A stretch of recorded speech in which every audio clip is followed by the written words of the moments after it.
Praise to the lord. ఈరోజు దేవుడు మనకిచ్చినటువంటి వాగ్దానం ఏంటంటే ద్వితీయోపదేశకాండము 28వ అధ్యాయము 1వ వచనం. నీ దేవుడైన యెహోవా భూమి మీదనున్న సమస్త జనముల కంటే నిన్ను హెచ్చించును. ఆమేన్. ప్రతి మనిషి తన జీవితంలో ఉన్నత స్థానంలో ఉండాలని, ఉన్నతమైన వ్యక్తిగా బ్రతకాలని, సమాజంలో మంచి గుర్తింపు ఉండాలని, సమాజంలో హెచ్చింపబడాలని కోరుకుంటూ ఉంటాడు. అయితే మనం ఆలోచించే విధానం ఎట్లా ఉందంటే, సమాజంలో ఉన్న వ్యక్తులు మనల్ని గౌరవించాలని, సమాజంలో ఉన్న వ్యక్తులు మనల్ని హెచ్చించాలని, సమాజంలో ఉన్న వ్యక్తులు మనల్ని ఉన్నతమైన స్థానంలో చూడాలని మనం కోరుకుంటూ ఉన్నాం. కానీ వాళ్ళు ఎంతవరకు మనల్ని హెచ్చించగలరు? ఎంతవరకు వాళ్ళు మనల్ని గౌరవించగలరు? మన దగ్గర అన్నీ ఉన్నప్పుడు మాత్రమే ఈ సమాజంలో మనకంటూ ఒక గౌరవం ఉంటుంది. మన దగ్గర అన్నీ ఉన్నప్పుడే మన చుట్టుపక్కల ఉన్న వాళ్ళు మనల్ని హెచ్చిస్తూ ఉంటారు, మనల్ని గౌరవంగా చూస్తూ ఉంటారు. కానీ అవన్నీ కోల్పోతే అప్పుడు దాకా గౌరవించిన వారే హీనంగా చూస్తూ ఉంటారు. అప్పుడు దాకా హెచ్చించిన వారే తగ్గించి మాట్లాడుతూ ఉంటారు. కనుక సమాజము గౌరవించాలని, సమాజము హెచ్చించాలని మనం కోరుకొనకూడదు. మనల్ని హెచ్చించాల్సింది మన దేవుడు, మనల్ని గౌరవంగా చూడాల్సింది మన దేవుడు. ఆ గౌరవం ఎప్పుడైతే దేవుడు మనకి కలిగిస్తాడో అప్పుడు మన చుట్టూ ఉన్న వాళ్ళు ఆటోమేటిక్గా మనల్ని గౌరవిస్తారు. మన దేవుడు మనల్ని హెచ్చిస్తే ఇక దాన్ని ఆపటం ఎవరి వల్ల కాదు. మన దేవుడు మనల్ని ఉన్నతమైన స్థానంలో ఉంచితే దాని నుంచి క్రిందికి దింపే వాళ్ళు ఎవరు ఉండరు. మనము కోరుకోవాల్సింది మన దేవుడు హెచ్చించాలని, మన దేవుడు మనల్ని ఉన్నతమైన స్థానంలో ఉంచాలని, మన దేవుడు మనకి మంచి పొజిషన్ ఇవ్వాలని మనం కోరుకోవాలి.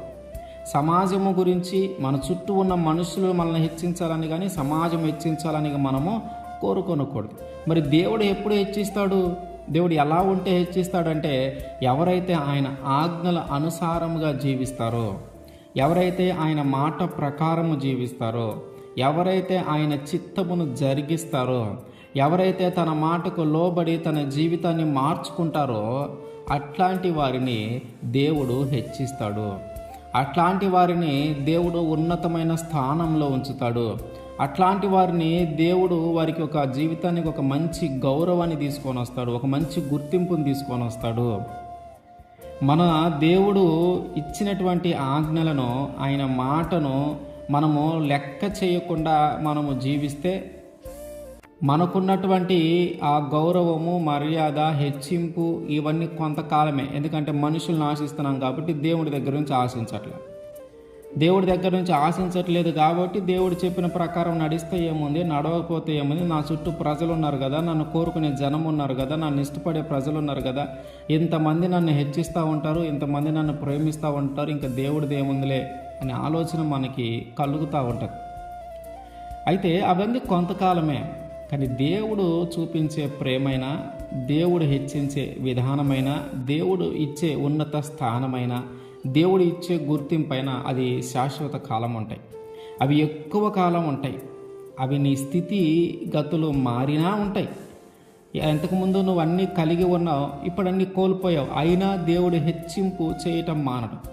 నువ్వు ఏమి కలిగి ఉన్ననో, ఏమి కలిగి లేకుండా ఉన్ననో, రెండు విధాలుగా ఉన్నప్పుడు కూడా హెచ్చించగలిగేవారు ఎవరైనా ఉన్నారంటే అది దేవుడే. నీ కలిమిలోనూ నీ లేమిలోనూ రెండిటిలోనూ నిన్ను గౌరవంగా చూడగలిగేవారు ఎవరైనా ఉన్నారంటే అది దేవుడే. నీ యొక్క హెచ్చు తగ్గులను పట్టించుకొనకుండా నీకు ఒక గుర్తింపునిచ్చేది దేవుడే.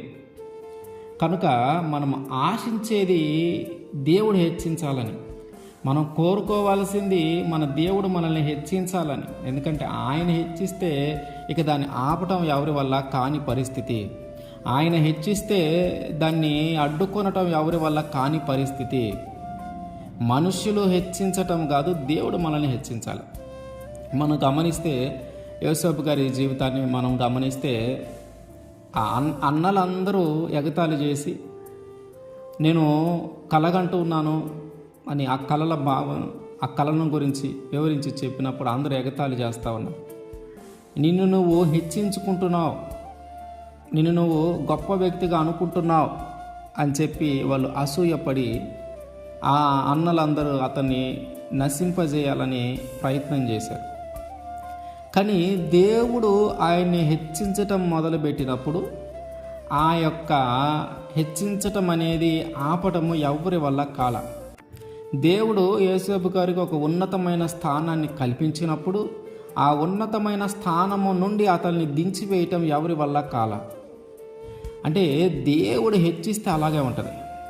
దేవుడు మనల్ని ఒకసారి గొప్ప చేయాలనుకున్నప్పుడు, దేవుడు ఒకసారి మనకు గుర్తింపునివ్వాలనుకున్నప్పుడు, దేవుడు ఒకసారిగా మనల్ని హెచ్చించాలనుకున్నప్పుడు, ఆయన్ని హెచ్చించదలిచిన, ఆయన గొప్ప చేయదలిచిన ఆ కార్యములను అడ్డుకునే శక్తి ఎవరికీ లేదు. మనము మనుషుల మీద ఆధారపడకుండా, మనుషులు హెచ్చించటం కోరుకొనకుండా దేవుడు హెచ్చించటం కోరుకోవాలి. మనుషులు గొప్ప చేయటం కోరుకోకుండా దేవుడు గొప్ప చేయటం కోరుకోవాలి. మనుషులు గుర్తించటం కోరుకోకుండా దేవుడు గుర్తించటం కోరుకోవాలి. ఎప్పుడైతే మనం అట్లా కోరుకుంటామో యోసేపు గారిని ఇక ఎవ్వరూ ఆ స్థానము నుంచి అతన్ని దించివేయలేకపోయారు. ఎవరైతే అవమానించారో, ఎవరైతే నిర్మూలన చేయాలనుకున్నారో ఆ అన్నలే వచ్చి సాష్టాంగ నమస్కారం చేసే పరిస్థితి కూడా దేవుడు తీసుకొని వచ్చాడు. కనుక మనము మరి ఎలా జరిగింది ఆయనకి అంత ఆశీర్వాదం అంటే, ఆయన నమ్మకంగా ఉన్నాడు దేవుని దృష్టిలో. దేవుని మాట ప్రకారము జీవించాడు, దేవుని ఆజ్ఞల ప్రకారము జీవించాడు. పాపము చేసే అవకాశం వచ్చినను, ఆ మార్గము విడిచి ప్రయత్నించే అవకాశం వచ్చినను, మార్గము తప్పిపోయే అవకాశం వచ్చినను ఎక్కడ మార్గము తప్పిపోకుండా, కుడికి ఎడమకి తిరగకుండా చక్కగా దేవుని మార్గంలో నడుచుకుంటూ వచ్చాడు. ప్రలోభాలు వచ్చినా లొంగలేదు. దేవుని మాటకే లోబడ్డాడు. ఆయనకి ఇష్టమైన వ్యక్తిగా జీవించాలనే కోరుకున్నాడు. కనుక ఆయన ఆజ్ఞలను అనుసరించి, ఆయన మాటను విని, ఆయన మాటకు లోబడి ఆ చిత్తము ప్రకారము యోసేపు గారు జీవించాడు. కనుక ఆయన్ని దేవుడు ఒక ఉన్నతమైన స్థానంలో ఉంచాడు.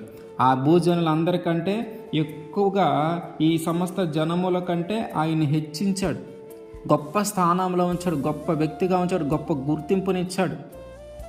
కనుక మనము కూడా మన దేవుని మాటకు లోబడితే, మన దేవుని చిత్తము మనం జరిగిస్తే, మన దేవుడిని ఆ ఆజ్ఞల ప్రకారం మనము కూడా నడుచుకుంటే ఆయన మనల్ని కూడా హెచ్చిస్తాడు.